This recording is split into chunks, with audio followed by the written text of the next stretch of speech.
In 2020, Tata Motors was sitting on a debt pile of over 1 lakh crore rupees.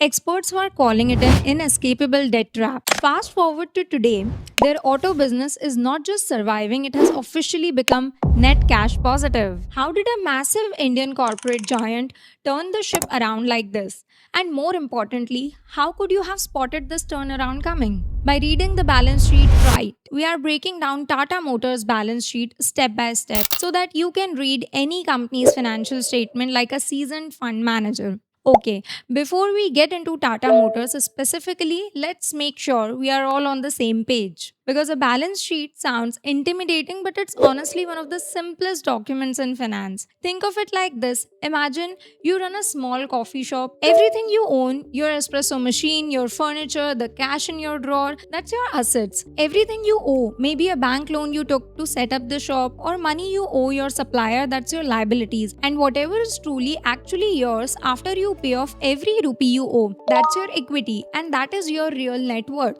That gives us the most important equation in all of finance: assets equals liabilities plus equity. Every single balance sheet in the world, whether it's your coffee shop or Tata Motors, has to balance around this.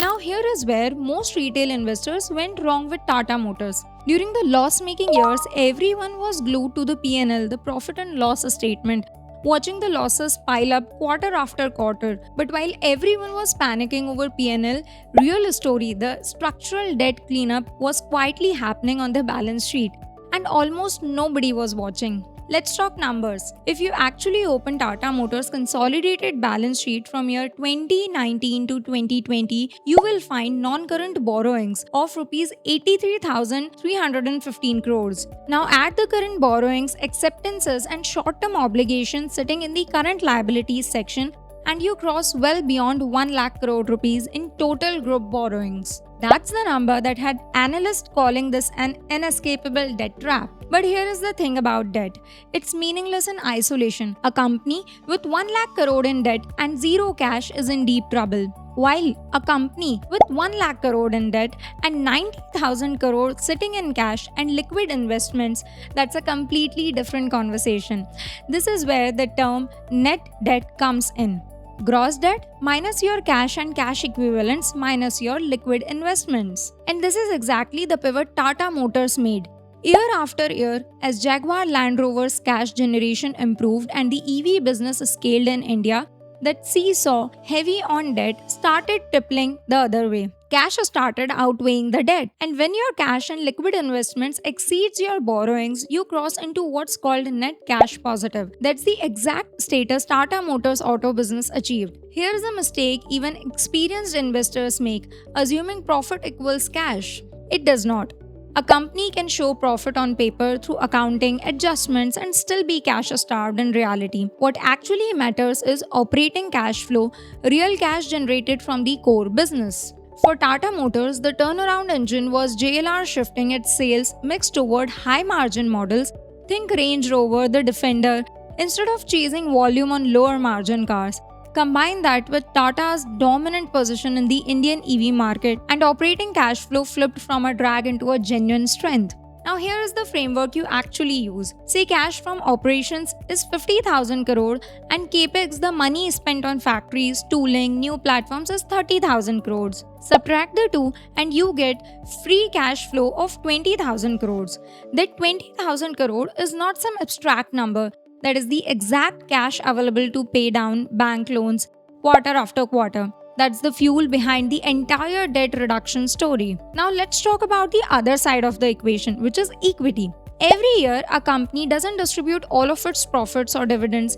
It keeps some back as reserves or retained earnings. Over time, these reserves build up the company's real safety cushion, the buffer that protects it during a bad year. Here is the golden rule I want you to remember. It's the debt to equity ratio. For a manufacturing heavy business like Tata Motors, anything above 1.5x should make you feel nervous. That's a company leaning too hard on borrowed money. But when you see that ratio drop from something like 2.1x steadily towards zero, that's not a small improvement. That's often the setup for a massive re-rating opportunity, because the market takes time to price in a genuine balance sheet cleanup. And here is the trap most beginner investors fail into. They see total assets growing and assume that's automatically a good news. It's not. If those assets are financed by expensive, high cost debt, you have not built wealth. You have just built risk with a shinier balance sheet. If you want a simple way to track this for any stock you are researching, debt to equity, net debt, free cash flow, all in one place, I have built a portfolio and debt ratio tracker template. Link is in the description below, completely free to use. So let's bring this together into a simple 3-step checklist you can run on any stock and not just only on Tata Motors. Number 1. Check if borrowings are decreasing year over year. Number 2. Verify that cash flow from operation is consistently higher than capex, meaning the company is generating real positive free cash flow. And number 3. Make sure the debt to equity ratio is trending below 0.5x. A good understanding of balance sheet, that's genuinely all it takes to catch a structural turnaround before the rest of the market catches it, before the stock price even reflects it. This is exactly the lens that would have flagged Tata Motors turnaround years before the headlines caught up. This is one of our videos for fundamental analysis concept. Thanks for watching, and if you want to watch more such videos, please subscribe to 3S Wealth. I'll see you in the next one.